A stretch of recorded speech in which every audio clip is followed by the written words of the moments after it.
নমস্কার বন্ধুরা, আজকে আমরা আলোচনা করব একটি গুরুত্বপূর্ণ বিষয়কে নিয়ে। আপনারা অবশ্যই ভিডিওটি পুরো দেখার চেষ্টা করবেন।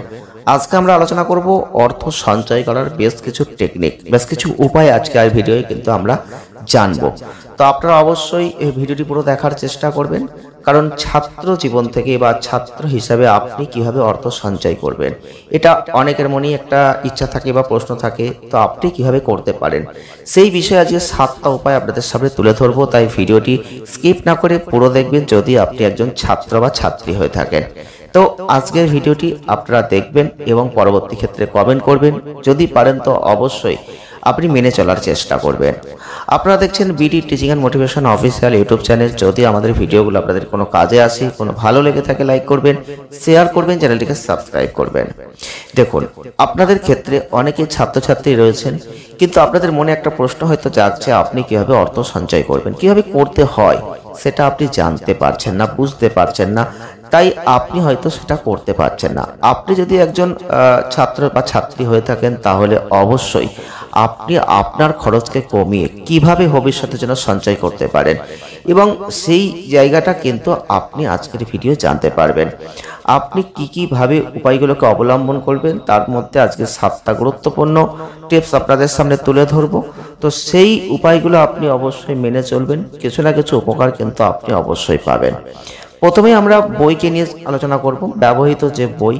প্রথমেই বলবো, আপনারা অবশ্যই একটা দিকে মাথায় রাখবেন, ব্যবহৃত বইগুলোকে কেনার চেষ্টা করতে পারেন। আপনার সিলেবাসে যে প্রস্তাবিত যে পাঠ্যপুস্তকগুলো রয়েছে, আপনার অধ্যয়নের জন্য এটা কিন্তু অত্যন্ত অপরিহার্য। তাই আপনাকে অবশ্যই বলবো সেগুলো কিনতে হবে। যাই হোক, যেহেতু আপনি একজন ছাত্র বা ছাত্রী হিসেবে অর্থ সঞ্চয় করতে চাইছেন, তাই আপনার অবশ্যই সেই ব্যবহৃত বইগুলো যদি আপনি কিনতে পারেন, আপনি খুব কম দামে সেগুলো সেকেন্ড হ্যান্ড বই হিসেবে পেয়ে যাচ্ছেন। সেইগুলো যে আপনি দোকানে সহজেই যে কম দামে বইগুলো পাচ্ছেন, সেই কম দামের বইগুলো কেনার ফলে আপনার কিছু অর্থ কিন্তু ওখানে সঞ্চয় হচ্ছে। যেটা আপনি নতুন বই কিনলে যে অর্থটা আপনার লাগতো, সেখানে যদি আপনি সেকেন্ড হ্যান্ড বই কিনতে পারেন, তাহলে কিন্তু আপনার একই জিনিস পাচ্ছেন, পয়সাটা কম লাগছে। আপনি এখান থেকে কিছু অর্থ সঞ্চয় বা জমাতে পারছেন। 2 নম্বরে আমরা যে বিষয়টিকে তুলে ধরবো সেটা হচ্ছে রেফারেন্স বই। ভাড়া নেওয়ার জন্য আপনি যেতে পারেন। কি করবেন, পরীক্ষার প্রস্তুতির সময় ধারণাগত যে স্বচ্ছতা, তার জন্য আপনাকে রেফারেন্স বইয়ের মধ্য দিয়ে যেতে হতে পারে। যাই হোক, যেহেতু আপনার এই বইগুলো শুধুমাত্র অল্প সময়ের জন্য প্রয়োজন, তাই আপনি আপনার কাছাকাছি কোনো লাইব্রেরি থেকে সেটা ভাড়া নিতে পারেন। এক্ষেত্রে আপনাকে সেই বইগুলো ফেরত দেওয়ার জন্য নির্ধারিত সময়ের কথাও মাথায় কিন্তু রাখতে হবে।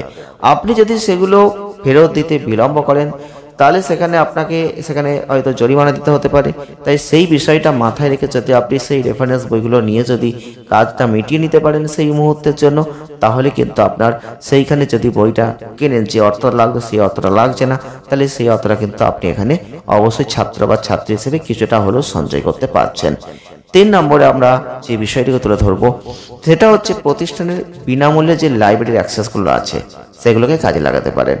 সাধারণত প্রত্যেকটা শিক্ষা প্রতিষ্ঠানে বইয়ের মতো সম্পদ দিয়ে যে অভাবী শিক্ষার্থী যারা রয়েছেন, তাদের সাহায্য করার জন্য একটা লাইব্রেরি থাকে। আপনি আপনার প্রাতিষ্ঠানিক বা বিভাগীয় গ্রন্থাগারের যে ক্যাটালগ অন্বেষণ করতে পারেন, যে এতে আপনার প্রয়োজনীয় বই রয়েছে কিনা। যদি তা না হয়, তাহলে আপনাকে একটা পয়সাও না দিয়ে অনুমোদিত সময় পর্যন্ত বইটা নিতে আবেদন করতে হবে। আর আপনি সেখানে প্রচুর রেফারেন্স বই কিন্তু পেতে পারেন। লাইব্রেরির সুবিধাটা নিতে পারেন। আপনি বই কেনাটা এড়িয়ে যান, অর্থ সঞ্চয় করুন, কারণ বই আপনার অবশ্যই প্রয়োজন। কিন্তু বইটা যদি আপনি কোনো জায়গায় পান বিনামূল্যে আপনার কাজটা মেটাবার জন্য, তাহলে আপনি কেন অর্থ সঞ্চয় করে সেই বইটা কিনতে যাবেন।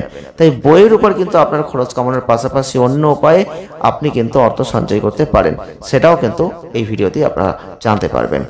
আমরা 4 নম্বরে যে বিষয়টি তুলে ধরবো সেটা হচ্ছে খাবার দাবারের ক্ষেত্রটা একটু খেয়াল রাখবেন।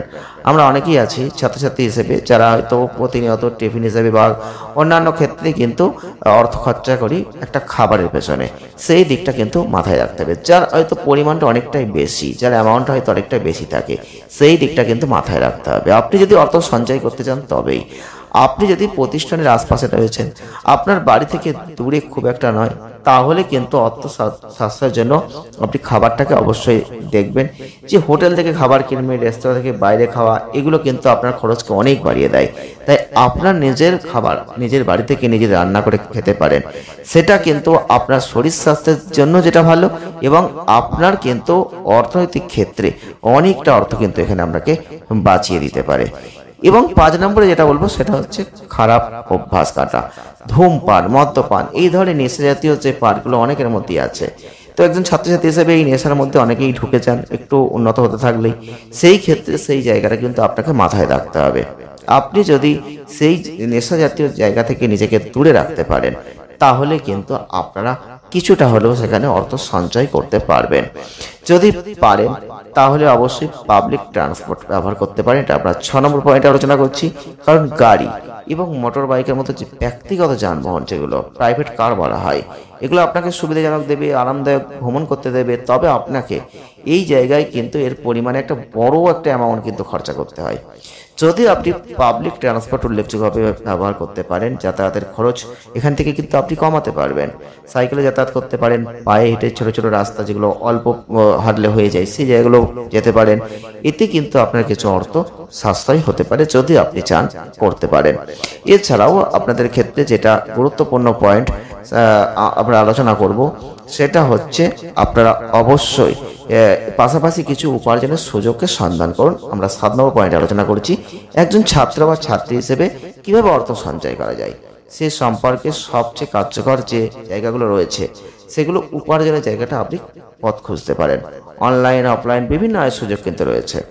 আপনি সেই সব জায়গাগুলো থেকে বিভিন্ন মাধ্যম দিয়ে আপনি কিন্তু সেখান থেকে কিছু অর্থ উপার্জনের চেষ্টা করতে পারেন। পারলে টিউশন করতে পারেন, ছোটোখাটো কিছু চাকরি যদি মনে করেন করব, সেখান থেকে আপনি করতে পারেন। ল্যাপটপ, ডেস্কটপ, একটা ফোন ব্যবহার করে আপনি কিছু অনলাইনের মাধ্যমে আর্ন করতে পারেন। তো যাই হোক, এই রকম পরিস্থিতির মধ্যে দিয়ে আপনি কিন্তু ছাত্র জীবন থেকে একজন ছাত্র বা ছাত্রী হিসেবে কিছু আর্নিং পথ বা সঞ্চয়ের পথ তৈরি করতে পারেন। আজকে আমাদের ভিডিওতে এটাই আলোচনার বিষয় ছিল যে একজন ছাত্র বা ছাত্রী হিসেবে স্কুল জীবন থেকে আপনারা কিভাবে তৈরি করবেন আপনার অর্থ জমানো বা সঞ্চয়ের পথ। যদি আজকের ভিডিওটি আপনাদের ভালো লেগে থাকে লাইক করবেন, শেয়ার করবেন, খারাপ লেগে থাকে অবশ্যই আমাকে ক্ষমা করবেন। সঙ্গে থাকুন, ভালো থাকুন, সুস্থ থাকুন, আনন্দে থাকুন। দেখা হচ্ছে নেক্সট ভিডিওয়। ধন্যবাদ।